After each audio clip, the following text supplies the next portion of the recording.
Assalamualaikum sahabat Apil Anime. Selama ini kamu pikir One Piece cuma tentang bajak laut? Cuma cerita anak-anak yang mencari harta karun?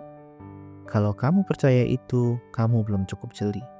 Sekarang, aku tanya kamu langsung. Bagaimana jika aku katakan, Eiichiro Oda diam-diam sedang membahas 6 rukun iman dalam Islam? Bukan asal cocokologi, tapi struktur narasi, tatanan dunia, simbol-simbol yang konsisten. Gak percaya? Berani buktikan? Dengar baik-baik dan siapkan dirimu. One Piece adalah Tuhan Yang Esa. Namanya saja sudah jelas, One Piece. Satu wujud, satu kebenaran. Dalam Islam, filsafatnya kita mengenal istilah wahdatul wujud yang disampaikan Ibnu Arabi. Semua berasal dari satu sumber dan semua kembali kepadanya. Oda tidak berbicara soal emas, ia berbicara soal keutuhan eksistensi yang hilang. One Piece bukan harta, ia Tuhan yang kalian lupakan. Kozuki adalah malaikat. Kamu ingat siapa yang menulis Poneglyph? Bukan manusia biasa, tapi klan Kozuki. Simbol mereka burung bersayap. Dan sejak kapan burung bersayap cuma dekorasi? Dari zaman Mesir, Romawi, hingga Islam, burung adalah lambang malaikat. Kozuki bukan cuma bangsawan, mereka adalah perantara langit seperti Jibril. Mereka tak menciptakan wahyu, mereka hanya menyampaikannya. Poneglyph adalah kitab suci. Coba lihat sifat Poneglyph. Tidak bisa dihancurkan, tidak semua orang bisa membacanya, menunjukkan masa lalu dan masa depan. Kamu pikir ini cuma batu? Tidak, ini adalah Quran versi dunia One Piece. Tersimpan, terlindungi, dan hanya bisa disentuh oleh orang yang disucikan.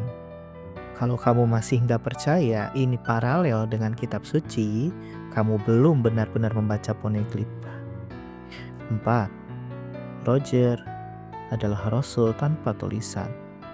Roger nggak bisa baca, tapi bisa dengar semuanya dengan voice of all things, suara alam semesta. Persis seperti Nabi Muhammad, ma'ana biqari, aku tidak bisa membaca, tapi justru karena itu, ia jadi kanal wahyu paling murni. Roger menerima pesan bukan lewat teks, tapi lewat jiwa yang bersih. Kalau dia bukan simbol rasul, siapa lagi? All Blue adalah kiamat. Apa itu All Blue? Surga? Bukan. Ia hanya muncul setelah seluruh samudra dihancurkan, setelah riset, setelah kiamat. Dalam Quran, kita menyebutnya Yaumul Qiyamah, hari kehancuran total lalu kebangkitan. All Blue adalah versi One Piece dan banjir Nabi Nuh, mereka yang siap akan naik kapal. Yang terlalu sibuk makan buah iblis, tenggelam. Shanks adalah takdir atau Imam Mahdi. Lihat Shanks, diam, tenang, tapi datang di waktu yang paling kritis. Dia tahu semuanya tentang nikah, tentang buah iblis, tentang akhir dunia. Dia bukan nabi, tapi dia adalah yang melanjutkan misi kenabian. Sama seperti Al-Mahdi yang muncul untuk mengakhiri zaman. Dan ingat, Shanks tidak pernah makan buah iblis karena dia tahu lautan tak menerima yang palsu. Sekarang kamu pilih, yakin atau diam? Masih bilang ini cuma teori cocokologi? Perhatikan runutannya. One Piece, iman kepada Allah. Kozuki, iman kepada malaikat. Poneglyph, iman kepada kitab. Roger, iman kepada rasul. All Blue, iman kepada hari akhir. Shanks, iman kepada qada dan qadar. Kamu pikir Oda tidak tahu apa yang dia tulis? Atau mungkin Dia menyembunyikan pesan suci dalam cerita yang dianggap remeh. Ini adalah takwil anime. Dan kalau kamu masih menertawakan semua ini, barangkali kamulah yang sedang diperdaya oleh cerita. Terima kasih.